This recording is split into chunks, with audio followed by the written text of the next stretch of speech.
आज की ये कहानी स्त्री का घर थोड़ी सी इमोशनल है, लेकिन इमोशनल होते हुए भी इसका संदेश बहुत अनमोल है। आपकी आंखें थोड़ी सी नम करने के साथ साथ आपके दिलो दिमाग पर यह कहानी छाप छोड़ जाएगी। इसलिए इसे एक बार पूरी जरूर सुनिएगा। तुम्हें कितनी बार बताया है, मेरे तैयार होने से पहले मेरा नाश्ता तैयार हो जाना चाहिए। शादी के 25 सालों बाद भी मुझे क्यों बार-बार एक ही बात बतानी पड़ती है लता? तुम्हें क्या है?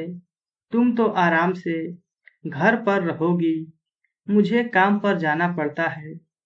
तुम हो कि हमेशा बेवकूफ़ों जैसी हरकत करती हो।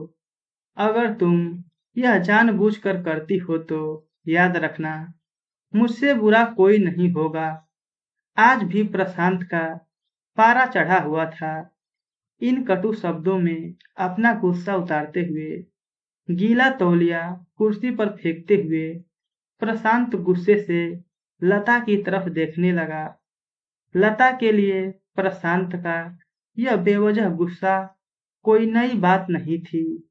वह महीने में 3-4 बार ऐसे ही लता पर बरस पड़ता था।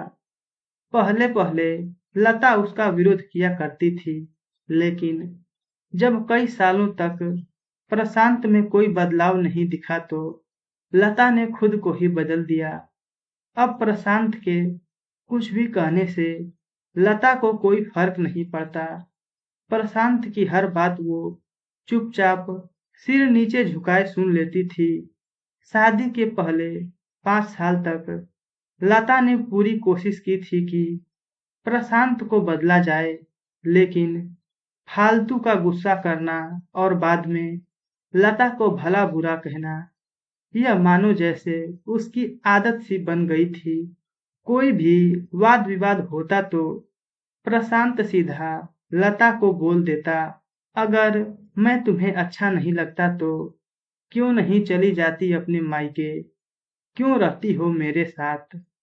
इतना सब कुछ होने के बावजूद लता प्रशांत के साथ रहती थी, क्योंकि उसे अपने बेटी की फिक्र थी। और वह जाती भी तो कहाँ, अपने बूढ़े हो चुके माँ बाप को इस उम्र में परेशान करना नहीं चाहती थी। समाज और लोग क्या कहेंगे, यह भी तो उसे देखना था।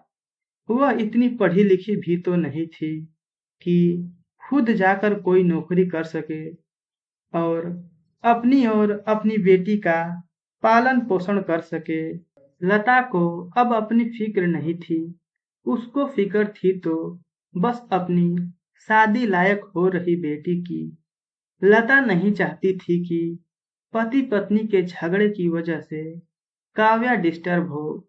काव्या की पढ़ाई पूरी हो चुकी थी। उसके लिए अब शादी के रिश्ते आने लगे थे। कई रिश्तों को काव्या ठुकरा चुकी थी। 2-3 महीने बाद एक अच्छा रिश्ता आया। रिश्तेदारों और पहचान के लोगों ने भी लड़के के बहुत गुणगान किए थे। प्रशांत एक शाम अपनी बेटी के पास बैठकर उसे बताने लगा, काव्या बहुत अच्छा लड़का है, पढ़ा लिखा है, बड़ा घर है, बहुत अच्छी नौकरी है। ऐसे रिश्ते बार बार नहीं आते बेटा, इस बार मना मत करना। काव्या अपने पिता से ज्यादा बात नहीं करती थी। शायद डरती थी या शायद नफरत करती थी, लेकिन आज वो अपनी पूरी हिम्मत इकट्ठा कर बोली, मुझे अभी शादी नहीं करनी है पापा। मैं नौकरी करना चाहती हूँ, खुद अपने पैरों पर खड़ी होना चाहती हूँ। हाँ तो उसमें क्या बड़ी बात है। मैंने लड़के से बात की है, वह तुम्हें किसी बात के लिए नहीं रोकेगा। तुम शादी के बाद भी नौकरी कर सकती हो, वह तुम्हें नौकरी के लिए परमिशन दे देगा। प्रशांत बोला, मेरी नौकरी करना या ना करना उसकी परमिशन पर क्यों डिपेंड रहेगा पापा? काव्या ने पूछा। मैं कह रहा हूँ तुम्हें किसी भी चीज की कमी नहीं होगी। ऐसे रिश्ते बार बार नहीं आते, इसे ठुकरा मत। बहुत खुश रहोगी तुम वहाँ, प्रशांत बोला। पापा, क्या मैं उतनी ही खुश रहूंगी जितनी मम्मी इस घर में खुश हैं? काव्या ने तंज कसते हुए कहा। आज तुम्हारी जबान कुछ ज्यादा नहीं चल रही? प्रशांत गुस्से से आंखें बड़ी करते हुए बोला। पापा, मुझे शादी ही नहीं करनी है, क्योंकि शादी करने के बाद अगर वह लड़का आपके जैसा निकला तो मैं क्या करूंगी? मुझे आपके जैसा जीवन साथी नहीं चाहिए, जो बिना बात के मुझ पर हमेशा चिल्लाए। मुझे कुछ भी अपनी पसंद का लेना हो तो 10 बार सोचना पड़े, कहीं वह नाराज ना हो जाए। मेरी तबीयत कैसी भी हो, उसे परवाह न हो। रोटी थोड़ी मोटी बन जाए तो घर सर पर उठा ले। उसकी चेकबुक ना मिले तो भी मेरा ही दोष निकाले, और हर छोटी मोटी बात पर मुझे मायके जाने के लिए कहे। काव्या ने अपना दिल खाली करते हुए पापा से सब कह दिया। प्रशांत का गुस्सा सातवें आसमान पर था, लेकिन उसके मुंह से एक भी शब्द नहीं फूट रहा था। वो काव्या की बातें सुन रहा था। काव्या उतना ही बोलकर चुप नहीं हुई। आज पहली बार वह अपने पापा के सामने इतना कुछ बोल रही थी। पापा, आपने माँ के साथ हमेशा गलत व्यवहार किया है। आप अपने ऑफिस का गुस्सा बिना सोचे समझे माँ पर उतार देते हैं। कभी इस बात की परवाह भी नहीं करते कि उन्हें कैसा लगता होगा। आपकी बातें सुन माँ ने अपना स्वाभिमान खो दिया। प्रशांत आज पहली बार अपने किए बर्तावों को महसूस कर पा रहा था। वो इतना ही बोल पाया, जो तुम्हारा मन है वो करो, मैं इतना बुरा हूं ना? काव्या ने प्रशांत का हाथ पकड़ा और बोली। पापा, मुझे सिर्फ एक सवाल का जवाब दे दो। क्या आप चाहेंगे कि मेरा पति आपके जैसा हो? अगर आपका जवाब हाँ है तो कर दीजिए मेरा रिश्ता आज ही, और नहीं है तो मुझे आत्मनिर्भर बनने दीजिए। प्रशांत कुछ भी ना बोल पाया और वहां से चुपचाप बाहर चला गया। आज उसे लता के सामने जाने में शर्म आ रही थी। चलते चलते उसकी आंखों से आंसू बह रहे थे। प्रशांत ने आज से अपने आप को बदलने का निश्चय किया।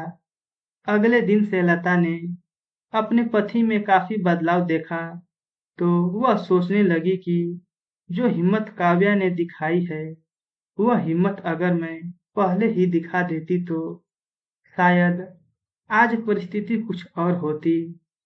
अब काव्या पढ़ लिख कर अच्छी नौकरी करने लगी थी। 3 साल बाद उसके लिए एक अच्छा रिश्ता आया, और उसकी विदाई पर प्रशांत बोला।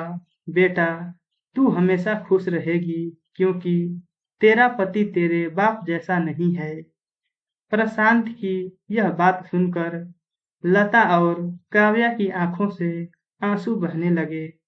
दोस्तों, हमारे समाज में औरतों को भले ही देवी का दर्जा दिया जाता है, लेकिन वह स्वतंत्रता नहीं दी जाती जो उन्हें देनी चाहिए।